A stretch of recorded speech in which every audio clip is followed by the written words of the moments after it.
দিচ্ছে ডিসকভারি প্রধান শিরোনাম, সাথে আছে আমি মোহাম্মদ নিজামুদ্দিন। প্রধানমন্ত্রী শেখ হাসিনা বলেছেন, আওয়ামী লীগ সরকার ব্যবসা বান্ধব সরকার, ব্যবসা বাণিজ্য যাতে সহজ হয়, উদ্যোক্তারা যাতে উৎসাহ পায়, আমরা সর্বদা সেই কাজ করছি। আমাদের সরকার ব্যবসায় নানান ধরনের প্রণোদনা প্রদান করে আসছে।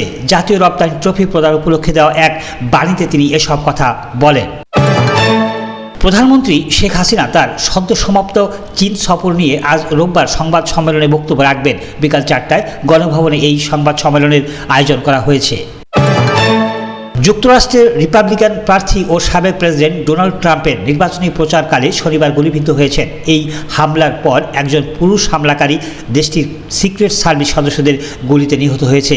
সেই সঙ্গে আরও একজন দর্শক নিহত হয়েছে বলে বিবিসি প্রতিবেদনে বলা হয়েছে। ট্রাম্প এই হামলা সম্পর্কে বলেন, গুলি তার কানে লেগেছে এবং মনে হয়েছে বুলেট চামড়া ঘেঁষে চলে গেছে। মার্কিন সিক্রেট সার্ভিস জানিয়েছে, এ হামলায় আরও দুজন গুরুতর আহত হয়েছে।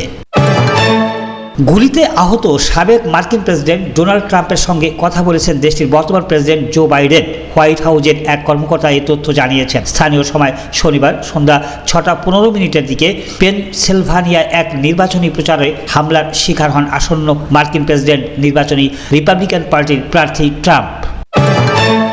সব ধরনের সরকারি চাকরিতে কোটার যৌক্তিক সংস্কারের দাবিতে আন্দোলনরত শিক্ষার্থীরা রোববার বঙ্গভবন অভিমুখে গণপদযাত্রা করে রাষ্ট্রপতির বরাবর স্মারকলিপি দেওয়ার কর্মসূচি পালন করবেন। একই সঙ্গে আন্দোলনে থাকা সারা দেশের সব শিক্ষা প্রতিষ্ঠানের শিক্ষার্থীরাও গণপদযাত্রা করে নিজ নিজ জেলা প্রশাসকের কার্যালয়ে গিয়ে তার মাধ্যমে রাষ্ট্রপতি বরাবর স্মারকলিপি দেবেন।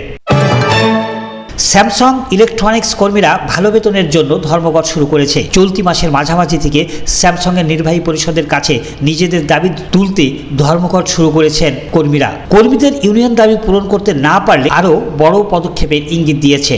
ন্যাশনাল স্যামসাং ইলেকট্রনিক্স ইউনিয়নের মোট সদস্য প্রায় 30,000। তাদের কিছু অংশ ধর্মঘটে সাড়া দিয়েছে। বিএনপিতে অনেক যোগ্য নেতৃত্বকে অবমূল্যায়ন করা হয়েছে। যোগ্য নেতাদের আরও মূল্যায়ন করা উচিত। জাতীয়তাবাদী মুক্তিযোদ্ধা দল আয়োজিত বিএনপি চেয়ারপারসন খালেদা জিয়ার মুক্তি দাবি, দেশ বিরোধী চুক্তি বাতিল ও সর্বগ্রাসী দুর্নীতিবাজদের গ্রেপ্তারের দাবিতে আলোচনার অনুষ্ঠানে এসব কথা বলেন বিএনপি ভাইস চেয়ারম্যান মেজর অবসরপ্রাপ্ত হাফিজ উদ্দিন আহমদ বীর বিক্রম। কুড়িগ্রামে ব্রহ্মপুত্র, ধরলা, তিস্তা ও দুধকুমার নদ নদীর পানি কমতে শুরু করার সঙ্গে সঙ্গে দেখা দিয়েছে প্রবল ভাঙন। বাড়িঘর, আসবাবপত্র, গরু, ছাগল, হাঁস, মুরগি সরিয়ে নেওয়ার সময় পাচ্ছে না ভাঙন কবলিত এলাকার সাধারণ মানুষ। বন্যায় পানি নামতে না নামতেই বানবাসীদের দুর্ভোগের মধ্যেই ব্রহ্মপুত্রের করালগ্রাসী ভাঙনে দিশেহারা অসংখ্য পরিবার।